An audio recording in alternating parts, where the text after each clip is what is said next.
a few Japanese universities want to accommodate to students who want to dine alone. As a result, they're creating these tables, or these long tables, and they have this 50-centimeter divider in the middle so that students don't actually have to look at one another when they're sitting directly across from someone. And they're referred to as lonely seats.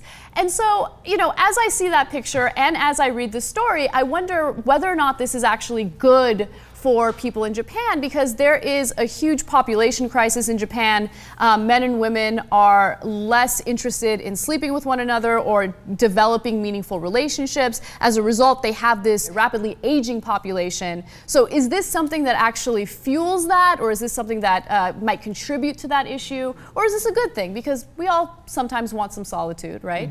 Mm-hmm. So John, you are the host of TYT University. What do you think about this? Yeah, maybe it's just me. I don't find this to be nearly as controversial. Like, I mean, every fast food restaurant in history has had seats that look exactly like that because it's an efficient way to use space. I remember at UConn when I was an undergrad, the most popular like cafe area where people would study had these big tables, and one person would sit at them, and then the people who don't know them didn't want to sit at them. If they just had half tables that you could push together, it's a much more efficient use of the space. So I think that this is just reflecting that it's not a restaurant. It's not like you go with 4 people every time. Maybe in the first few weeks of freshman year you do that. But in the end, it's, you know, oh shit, I have class, I need to get something to eat really fast. This just seems like an efficient use of space.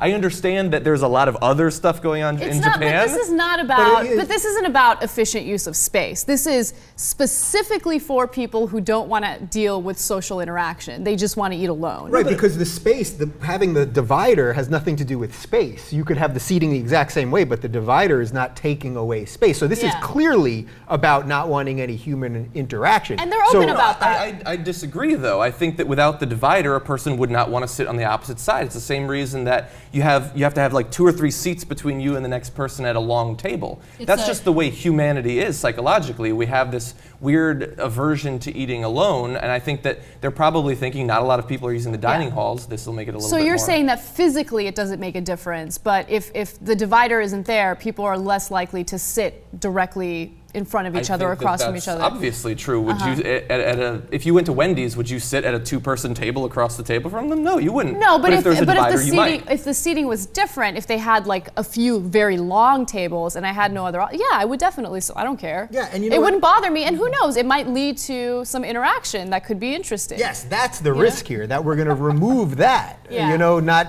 you know.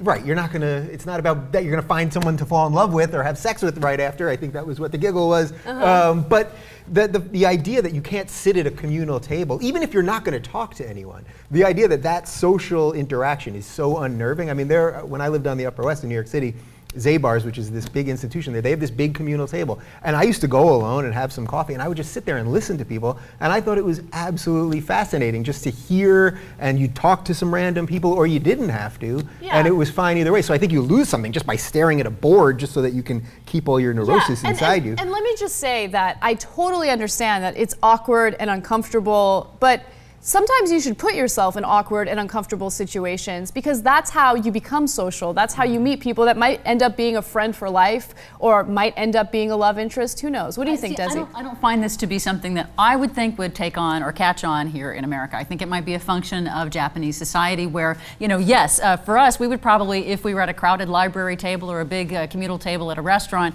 you know, sit down with the stuff that you have to do, your homework, your classwork, or whatever. You know, those people seem to be, in the Japanese articles, they seem to be focusing on working while they eat their lunch as quickly as possible. And in Japanese culture, that might not be something that is considered not rude to have a person sitting right across from you and not acknowledge them and not have some kind of interaction with them, and also have them not distract you while you're trying to focus and study. So maybe it's just a function for them. You know, granted, it's going to have the extra aspect of we don't have to interact with other people. But that might just be something that works well for the Japanese culture. I think we need to have a study on why do we need the board. I mean, let 2 people sit there across from each other and look down and look down. To have somebody moving and right in front of you, though. Well, I guess sure it's distracting, but like this idea of locking ourselves into our own thoughts and then into our own physical space is scary. I just think the idea that like if either of you, I'm just going to call you out, if either of you walked into a Wendy's and then you get your food and you go to sit down and there's one dude at a table and then there's 10 empty tables, The idea that you would sit down at the table with the guy is insane. No, but I don't think anyone said that. Nobody said that. Of course, yes, if that was those two things. Saying, well, why not take the opportunity to meet new people and have new experiences? No, that's not necessarily the reason you go to a dining hall. You go to a dining hall to eat food. Right. That's a little different. As I said, their dining hall is set up in a way where they have a bunch of very long tables. It's not like Wendy's or McDonald's where they have like 2-person tables or whatever. So yeah, if I walked into an empty Wendy's, but there's one 2-person table with someone sitting there, of course I'm not going to sit across from that guy. It'll be weird for him. So I have a better proposal. Or her. And actually, I forget exactly which university. It might have been Dartmouth or University of Pennsylvania. They recently started this policy. I don't know how successful it's been, but they have these special cups that you can take. And if you go into the dining hall and you want to meet people, you take that cup and it's a visual indicator that I'm not just here to eat, I would like to meet people. I don't know if that would be successful in Japan, but it's an interesting concept. What a bunch of morons humans have become. Like, we're so afraid that we gotta have colored cups and we gotta have dividers in between us. Like, we are removing ourselves from something that is really human. What color is your cup? Is that, we can talk about this or that.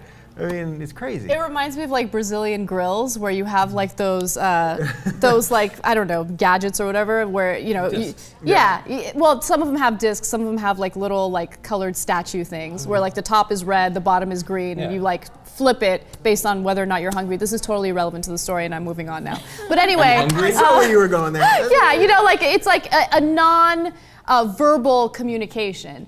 But, you know, that doesn't bother me as much as like creating dividers. And by the way, if you look at that long table, you notice that people are sitting next to each other. I mean, why don't they create dividers so you don't have to sit next to each other? You're in your own little cubicle thing. See, that's why I think it's a distraction thing, that they just don't want the visual distraction of somebody right there while you're trying to focus on something right there. That's my. That's your interpretation. All right, fair enough. There's a little bit of disagreement, but I like disagreement. It makes it fun.